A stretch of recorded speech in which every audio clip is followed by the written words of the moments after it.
I don't know how it happened, but we made a lot of money. Once we started paying bills. Oh, nice. Oh! I didn't know nobody had skills in Jenga. I got Tourette's though, so at any time. Whose phone is this? I see photos. I've seen someone take photos. Oh. How many for C violations? 1 or 2? He has like 4. 4. You got 10 violations? 4. Hey, what are y'all doing? Y'all making up? No. How many got? Usually it's C violations draw off each turn, right? On top of every other violation we have. So how many got removed right now? So 3 more. 3? He didn't pay nothing. This all your money? How much is the pay? $800. Nah, man, that's fine. No, it's okay. Here you go. $500. Oh, I got it. This is new. Like all the time. You can't get me out of here. I think it's never seen it before. No. That's cool. I know, right? I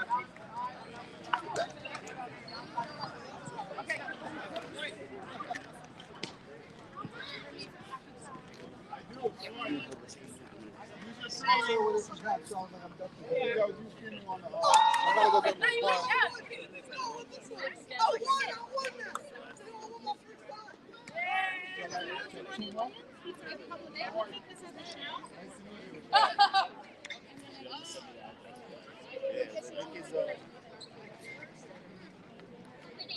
Sorry to mess up your photo op. I'm just always happy to see you. Thank you. Oh, man, that's too high up. What are you doing?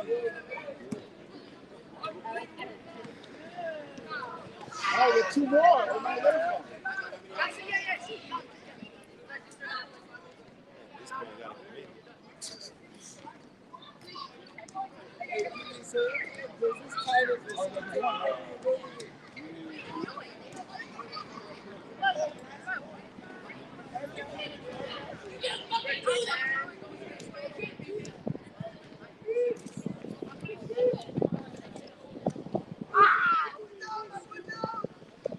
That win is not my fault though.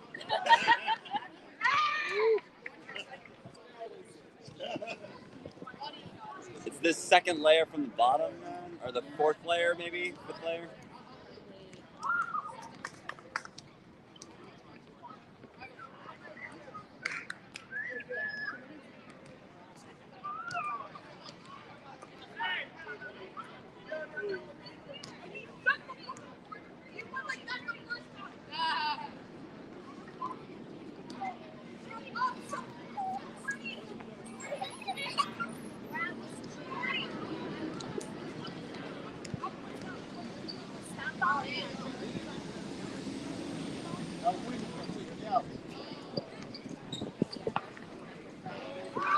Don't they have buildings where they cut holes in it to because of the wind? Isn't that a thing?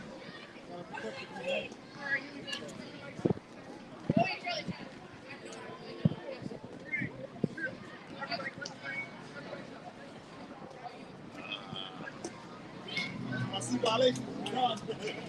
But wait. No, I think that you know what? I want you both to pull one, I feel. It's coming down.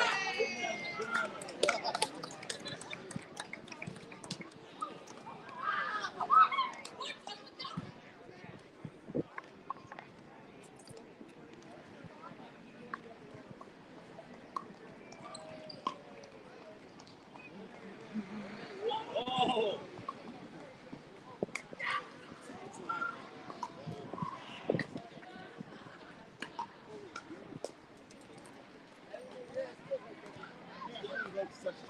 Yo, that's too high up, John. Come on. That's a Play Jenga. No, that's how you take a risky one. This was a risky one. Okay. Okay. That's right. I'd like to see the public advocate versus the housing deputy public advocate. What about the first deputy? The violation. No, absolutely, absolutely. Oh, that's what you mean.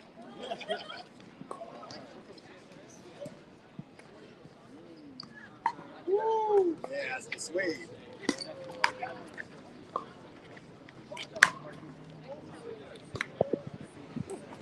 Oh, yeah, nice. Nice. That's the first one.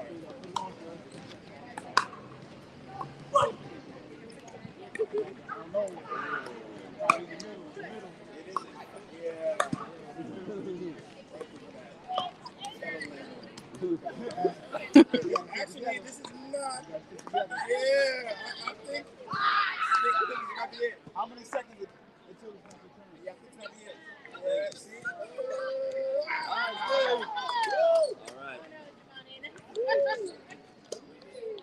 That's way true. I want to give it enough time.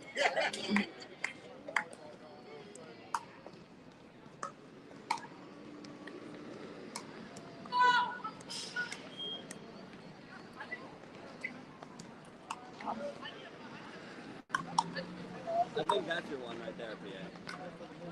There's a decent amount of options. Not moving, sir. You can go up next. I will. I love this game.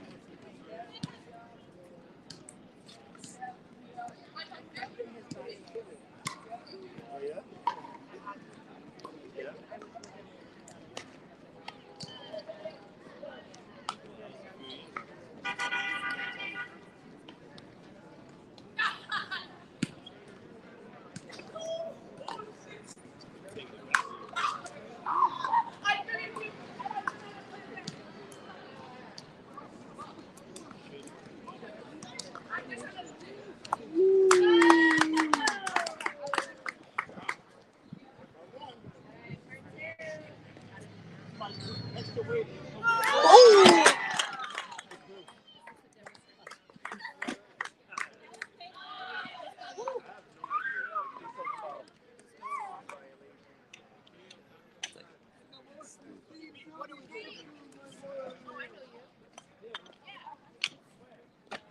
That was pretty high up.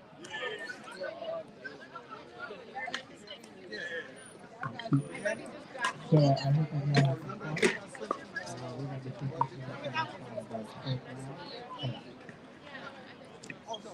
I'm going to give the PA a chance to say some words, possibly some feedback to this exercise, since we kind of keep it with the tail end of it, see what people learned after the thought about the exercise, and then we'll transition to all of them. What's up, everybody? Peace and blessing, love and light. Thank you all for coming out. And some of y'all for being bad landlords. Was there any good landlords? Yes. Oh my God. Social housing. Social housing. This is a good exercise to kind of, and I saw some kids learning about landlords and tenants and your cat.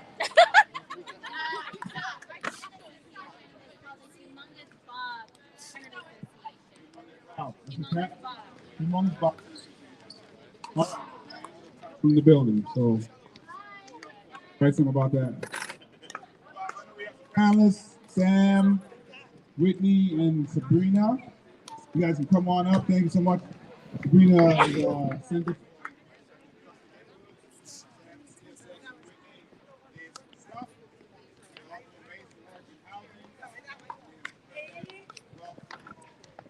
Right now, thank you, John, Ibrahim, Nick, everybody who helped put this together. Fun, and I'm sure everybody's happy that we're interrupting the basketball a little bit. That's really important. Thanks, everybody. So we have from and John, our Deputy Public Advocate for Housing. Thank you, sir. Thank you.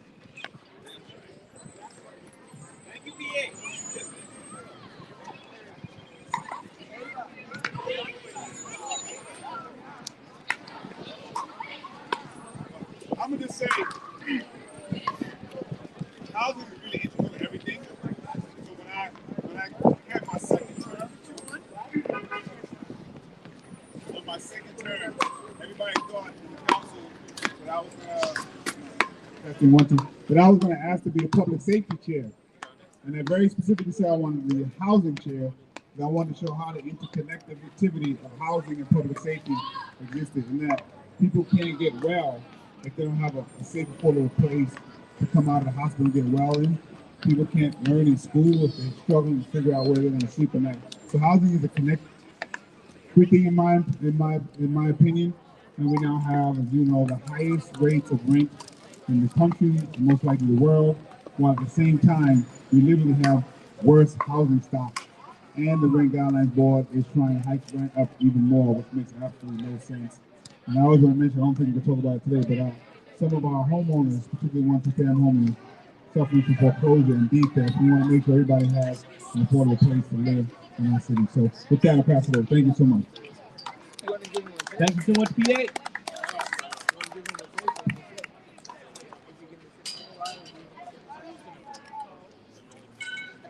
All right. We're going to transition to the next part of the evening. My name is John Francis. I'm a public advocate for housing equity. My portfolio includes tenants and landlords issues, as you can see. I also deal with homeownership issues. I deal with redevelopment. I deal with rezoning. I deal with issues of how the housing can be unsheltered. And so, the point of this game was to kind of illustrate that when you put profits over people, it eats away at the fabric of the buildings, of the communities, that eventually small decisions by landlords eventually stack into societal deterioration, as you can see. Eventually everything goes fall apart. So we have our panelists here who are going to go a little more in depth into not just that, but the effect of the budget on this kind of system. And I'll introduce them one by one. So first off, we have Sabrina Bazile. Let's go on her day then. She's a Haitian American community-based planner with a focus on housing policy. They are community-based planners with a focus on housing policy. They hold a master's degree in city and regional planning from Pratt Institute. Sabrina is an economics democracy fellow with Brooklyn Communities Collaborative and is completing an advanced certificate in workplace democracy and community ownership from the Cuban School of Labor. In their planner and analyst roles, while working with the Bazile administration and the Department of Housing and Preservation, they help coordinate and manage numerous community-based initiatives and interventions, including the Bay Street Corridor Housing Plan, Bed-Stuy Housing Plan, Where We Live NYC Community Conversations, Homeowner Help Desk, and the Shared Equity RFI Initiative. In their current role at the Center for New York Community Neighborhoods, Sabrina oversees the Black Homeownership Project, which seeks to expand on homeownership in New York City. How you doing today? Then we got my good friend here. This thing is so thank you. Whitney, he is the Director of Civic Engagement and Research at Church of United for Housing. He's also a community organizer based in South Brooklyn. He helped co-found South Brooklyn Mutual Aid, Sunset Park, and was part of the floor organizer group that protects Sunset Park, which counted as one in the proposed industrial city rezoning. What's not here is that Whitney was in Albany holding the line for housing. Don't let me modest. She was out there fighting for housing to be included in the budget in the last couple of weeks. So, give it up for Whitney. Last but not least, the illustrious Samuel Stein. I found Sam. Hope that's okay. Samuel Stein is a housing policy analyst at the Community Service Society. Prior to joining CFF, he worked for such housing and labor organizations such as Panelists and Neighbor, and the Service Employees International Union Local Services Region. He has studied urban planning at Carter College and geography at the CUNY Graduate Center. He has taught these subjects at several colleges around New York City. Through his work at the Community Service Society, he's currently supporting several campaigns, including the push for the Community Land Act and for city tax reform and city limits, and for good cause eviction protection, the Housing Access Voucher Program, and the tenant opportunity program. Thank you, Alright, so we're just going to get straight into it. So, my first question is from our side. Given that with the current 2024 fiscal year budget, more social service agencies are going to put focus across the board, how do you feel this will affect the lives of New Yorkers going forward with this budget that's coming up?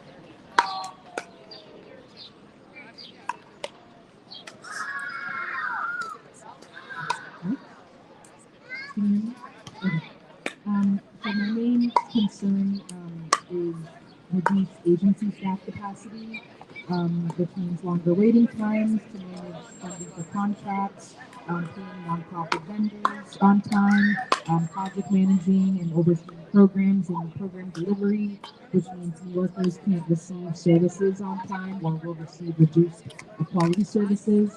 And because I worked at the Department of Housing Preservation and Development, we also saw this during the height of the pandemic in 2020 to 2021, where there were high resignation and high turnover rates, and this led to a slowdown in affordable housing projects as there were not enough project managers assigned. So there is actually a very material consequence of these budget cuts. Agency. Yeah, and I can continue from that line. So when we have that material consequence, when people don't get their needs met, and the amount that the city is able to do declines, it creates a pretty serious cycle of decline and deterioration and lowered expectations. And then people think that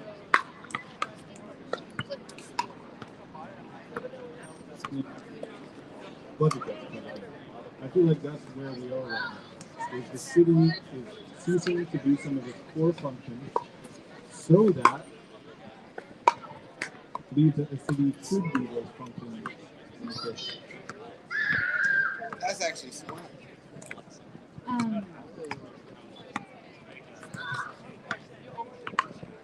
I love technology. First, I just want to like John and the public advocate for bringing us together, and I'm really excited to be on this panel with both of you because I think both of you are people that I often like read into your guys' work. I'm always on your Twitter. It's just like it's really helpful. And I say this as somebody where I think really big and kind of hard to understand, and so you know, just finding really smart people to help. So I think.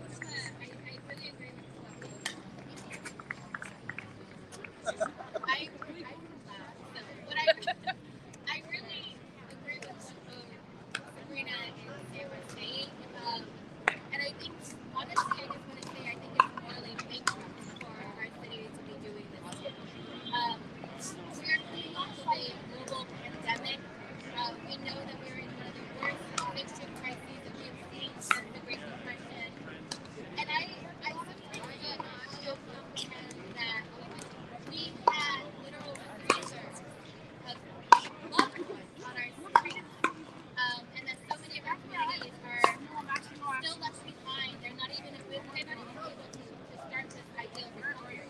I think recovery is for the privileged at the moment. And so to continue to cut those services, knowing that it's targeted at our most vulnerable, in terms of homelessness, in terms of poverty, in terms of food insecurity, in terms of people's ability to dream of staying in the city, to have families. We know that we're having a mass exodus of especially Black New Yorkers. I think it's really hurtful and critical, and I'm just going to say it's awful.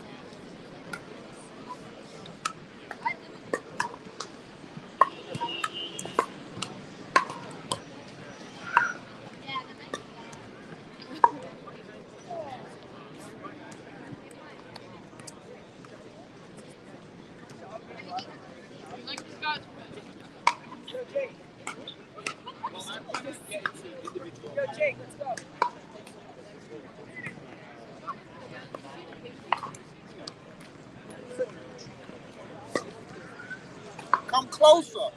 We can't hear you. There's not too many of us, so we can make this way more. What do you need, a battery or a charge? It's charged. It's just technology. Technology. Sorry. The Silicon Valley. Yeah, exactly. Agencies like apartment buildings. The first one. Only 306. Especially against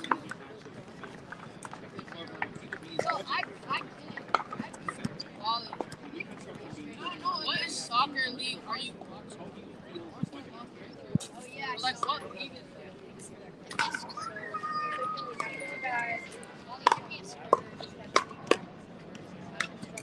Are there other leagues besides the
You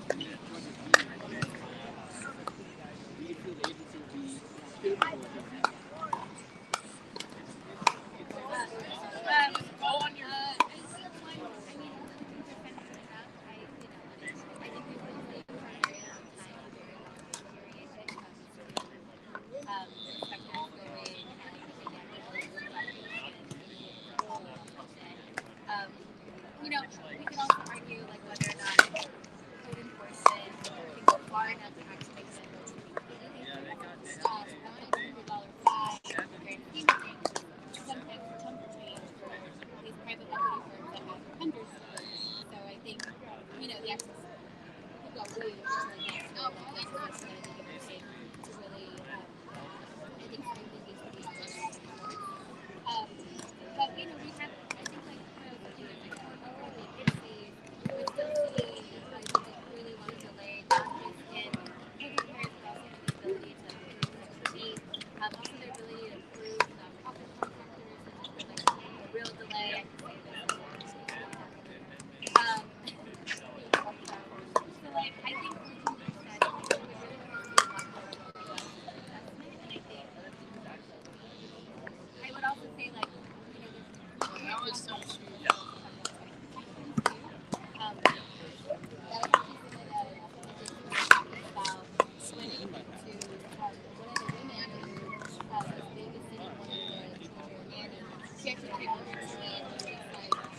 Learning from the game, kudos to that, because it was like, what can I do as somebody who doesn't have a formal contract about repairs? And that was a really tough one, where I had to look at being like, this game doesn't suit you as a conversation because your life has to retaliate against you.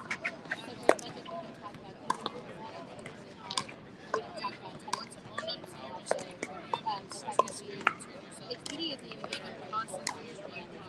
So, but I would like to see a lot more than because in areas that I think have a lot of privilege, like, you know, writers strive so hard, they can make a whole bunch of phone calls, stay on top of HPD, stay on top of their landlord, and the landlord is risk going Mary! Because that's what it is, they have a landlord. It would be great to have one. Excuse me, can I say something? You're very low. You can hardly hear. I'm right next to you. I can hear anything. You have to project, sir.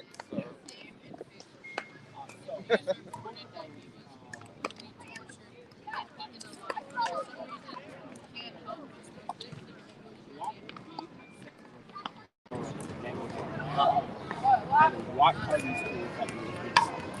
What do you actually use? You're gonna get me in trouble. I'm like, what are their tools? You take their property. That's the penalty. I think you can hit a really large amount of fine, but I think for a lot of these private equity firms, like, I think a lot of them are willing to go into like long battles and long. I think the threat of losing property, which is the ultimate amount of capital, is what we would really have to go into. And you know, and there's I think, you know, you and I have talked about this. There's like programs, there's like ideas around like land licensing. I think there's ideas around, you know, I think what does it look like for TOPA to strengthen. Like, you know, I think there's a lot of different ways that the city can start moving and hitting harsher penalties. But it would have to be really federal. I think it would need to be, and I think it needs to be like happening frequently enough that it doesn't get pulled into like long litigation posts. But yeah, so I mean, I'm wondering if you two have ideas too. I mean, you work in the industry, you know, that's sort of what I was thinking. Yeah, I mean, I agree with what you said in terms of property, like taking the property itself to the court thing that's you can keep doing the fine. Like, they're here for the long battle, ready to go to the Supreme Court to overturn protections. Like they have the funds to take. Like they bake in the litigation and going into court. So it's the property itself. That's the investment. So that's what needs to be addressed. Yeah, we'll get into that in later questions, but let me get to Sam. Yeah. So Sam, with the ongoing migrant and eviction crisis, it's not a surprise that the Department of Homeownership budget was 3.4%. In real life dollars, that's $1,736,000,000. However, there's always been a concern that much of these funds don't reach the actual people who help. This is due to administrative expenses and private contracts with shelter providers. Do you feel this massive increase will make any sort of difference in DHS's effectiveness? I mean, if they're going to expand the budget by that much, they're going to expand the operation. That probably means more shelters in operation. A lot of those are going to be hotels that are being turned into shelters, which is very expensive. A lot of us were involved in a bill that converted those hotels into permanent housing. That would be a much better long-term solution for the exact same population, but instead the city is investing in shelters. It's important to pair what they're investing in with what they're cutting. So we're seeing cuts to social service contracts at those shelters. Nonprofits are being told you're going to have to go without pay increases for your workers. You might even have to pare down your workforce. As we expand the shelters, so that means more shelters with fewer workers in them to actually help people get out, which is going to mean that people spend more time in the shelters, which is therefore going to be worse for the quality of life of those people and more expensive for the city. On top of all that, this is very strange, and I don't totally know how to understand it. The budget is a 4,000-page document. On 1,161, there is a cut of $392 million to the city voucher program, which is the primary way that the city gets people out of shelter and into permanent housing. We can discuss whether that should be the primary way, but that is. And so they're cutting that too. I don't think they're actually going to cut that, but that is the proposal. So if the proposal is massively increase shelter while massively decreasing operating money for shelter workers and the money for people to move out of housing, we're just talking about more and more and longer and longer. It seems like this administration seems to be trying to do way too much. So what do you think is their long-term goal in regards to this? Like, why is the inspiration behind creating wage sales? Because they're not creating money. What's the long-term goal? I don't know. I'm not in their heads, and it's hard to get into it. I think that part of this is strategic, where they don't actually intend to make these cuts in expenditures. It's about putting a proposal out there and then negotiating. They're also, I understand, in the midst of a crisis that is not of their own control and making, and so they're looking for any way out. But then on top of that, I also wonder if they are seeking to make the quality of life difficult such that people do not enter into these shelters. They have to operate the right to shelter. Whatever the mayor says he must do this, it is a court mandate. It's not the mayor's decision whether or not they have a right to shelter. And so the easiest thing to do is to expand the shelter beds rather than resolve the underlying. Right. So you guys speak up into the stream. So the administration's justification for these budgetary cuts is due to the ongoing economic and financial crisis occurring in the city. Do you feel that, given the ongoing financial crisis, the current budget is just not city? The administration is saying the city has no budget.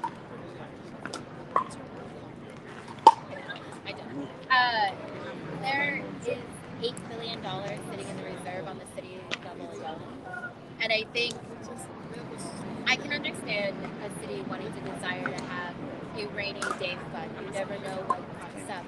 But $8 billion and a lot of that money that has been earmarked through the federal and state level towards pandemic response feels like real moral corruption. I would argue that our city is still within its own version of a pandemic. We were the city that was the hardest hit. We were the city that is going to take a longer time to recover.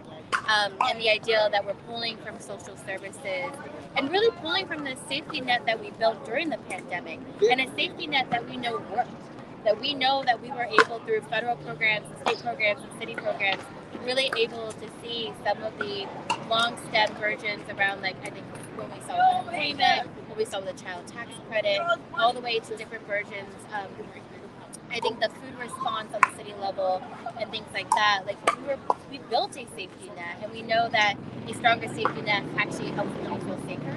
And I think a lot of these feelings around like a lack of safety and whatnot, I think is really being contributed to the city, ripping away a lot of these services that I think we still need. So, but $8 billion inside of a bank for what doesn't feel morally right. Yeah. So I also say that the budget is not justified.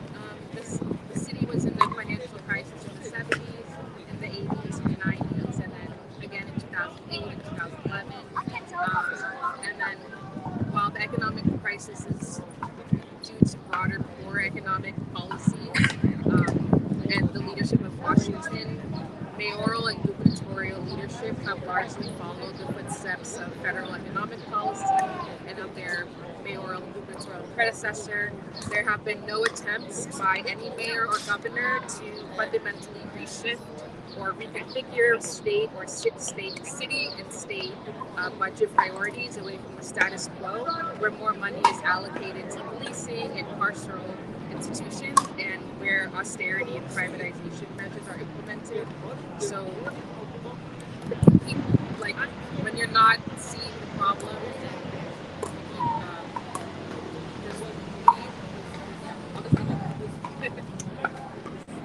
Yeah, sure. I mean, to continue where Sabrina left off, I think what we have to remember is that austerity doesn't necessarily save money. If we spend less on permanent housing, we will spend more on shelters, jails, and all sorts of bad versions of the state. What we spend on the good side, we will spend on the punitive side.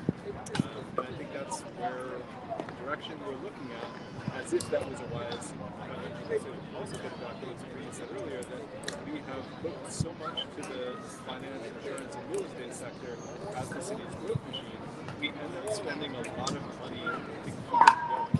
There's a lot of affordable housing that expires that we then need to preserve. There's a lot of tax money that doesn't get collected in order to keep those industries going.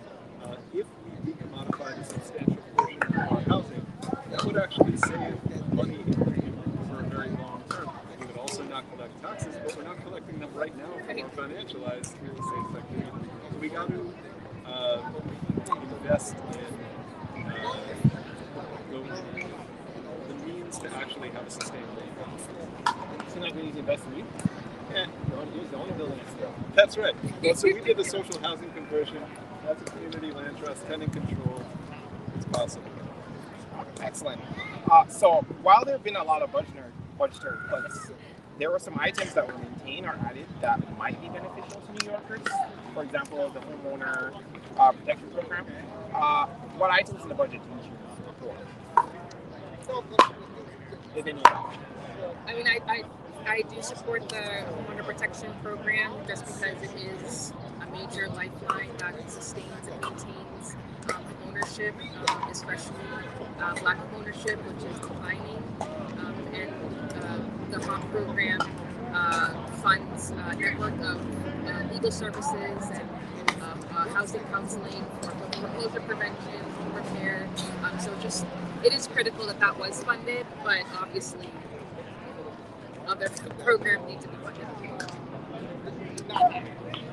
And I'd point to a few things where the funding went up, but not enough to make the difference that we need. So we talked a little bit about HCBs not getting cut, but last year they had $600 million of unspent capital because they don't have the staff to fill it, like we were talking about before, and that the amount of money coming out now is not really that staff that's going to be. So it's not real money. The budget put $1.3 million into Commission on Human Rights Source of Income unit, so combating discrimination against voucher holders, very important. I would challenge anybody to find anybody who thinks $1.3 million is going to do much about that problem. Right to counsel gets an increase in funding, but I think less than a third of what lawyers are saying is needed to make that functional. That right, a real right. And finally, NYCHA does get more capital money. this budget, but it seems that what they really need is operating money in addition to capital so that they can spend capital. If we just give them capital but they don't have the money to run their operations, it won't get spent, or it won't get spent in a good way. And we'll be back in that cycle I was talking about where people say public housing doesn't work, we keep throwing money at it and it gets worse, when we're not actually funding it the way that they should. Analyst is the ones that I like, including. No, yeah, I would hear you. I thought we talked about this earlier. No. I mean, I would also flag HPD has a new program called Partners in Preservation that I think is really interesting. I'm excited to see how it gets executed out, but hopes to, create more tenant associations. As you can see with Humongous Bob, I tried to do. It was hard. Some of them sold out to the landlord. They just wanted to pull the block, so the incentive wasn't there. I also think with Right to Counsel, it's one of the most effective programs that we have.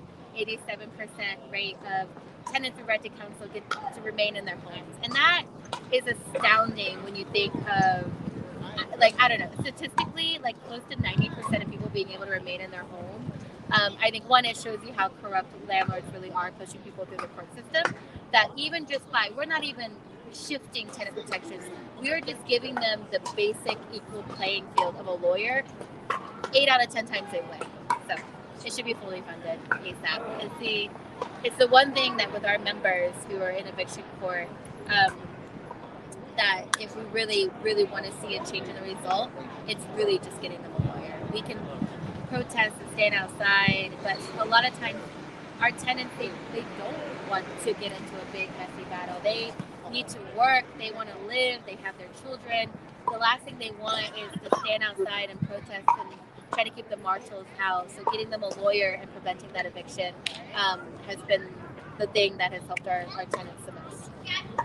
I speak from experience. I know it works because I was practicing for 3 years. So we tried to hire you and you said no. Another time. So moving on. So what should New Yorkers be pushing for to be included in the city budget? What items have not been included that you feel that every New Yorker should be pushing the administration to act?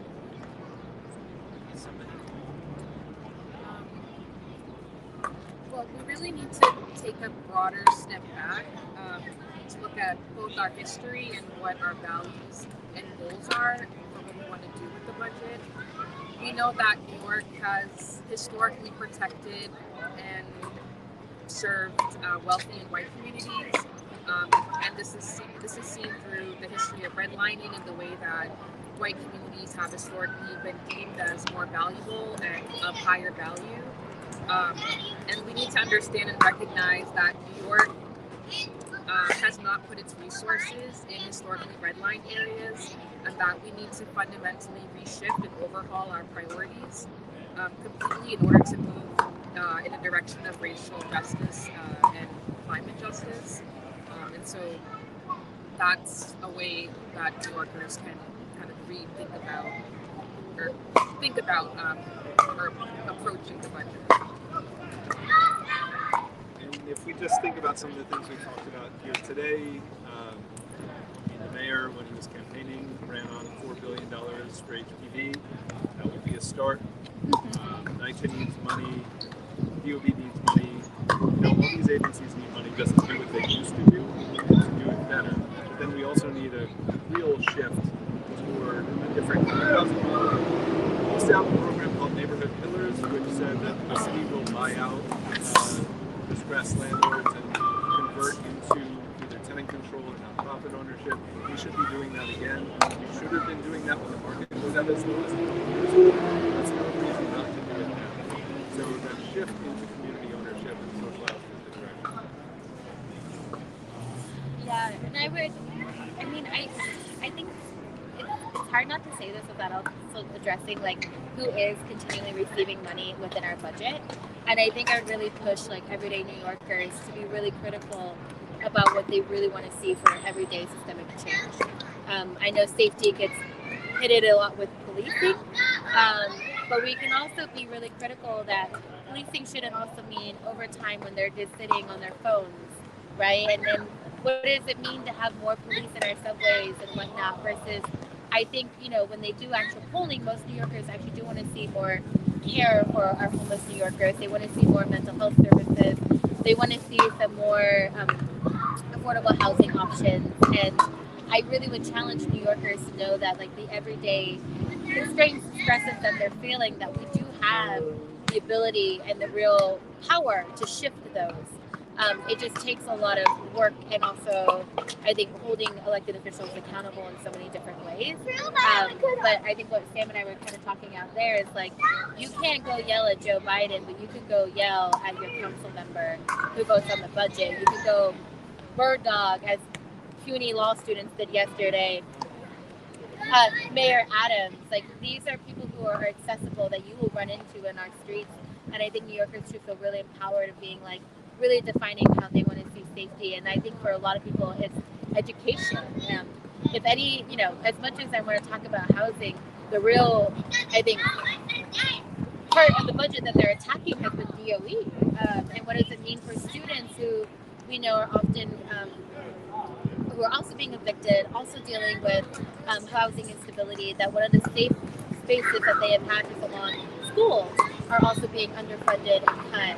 Libraries too, that we know a lot of people have access for social services too. So I think those are other things that I would push folks. And I think the library systems have actually done a really good job of messaging outside of the normal, I hate to say normal, but the advocates, the nonprofits, and all of us who are so trained to hurrah and do the same song and dance. I think how libraries have been able to message it out wider is where we need to continue to do the fight and the work. And that goes to my next and last question.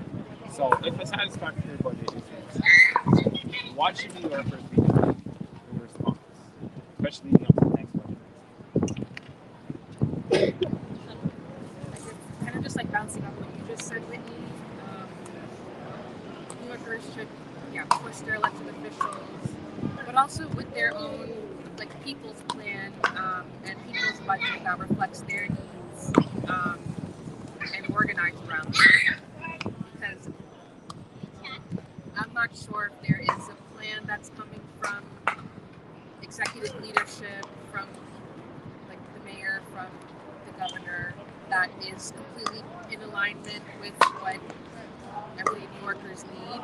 So being able to organize around, like, a people's plan or people's budget, I think would really be important and necessary. Have been in a wait-and-see mode for a little while, and I think we've seen.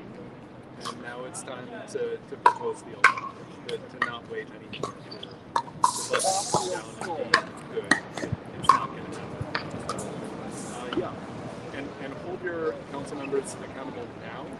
Last year, a lot of council members voted yes on a budget, then immediately protested themselves shortly after. Yeah, we don't want to see that again. If the council members are serious, they'll vote no on a bad budget until they get a good one. And then there are two orgs at the People's Plan, which is a loose coalition of organizers and who I think have been really trying to, like, read into, because right now you're in that moment where they're like, it's like a ping pong of people responding and you're not quite sure where the actual budget is sitting. It's amorphous. They're doing the work of really trying to, like, analyze it alongside Communities United for Police Reform. They're all putting out alternative budgets that I think we can kind of use that to, like, jump off of and organize. It's an election year. And with that, I want to thank you guys for coming out. Thank you for playing the exercise that's playing with me. Thank you for forming an association, for being good landlords and good tenants. Thank you for all the information that you've given us at this panel. And with that, we'll end it right here. Great, thank you. That's it.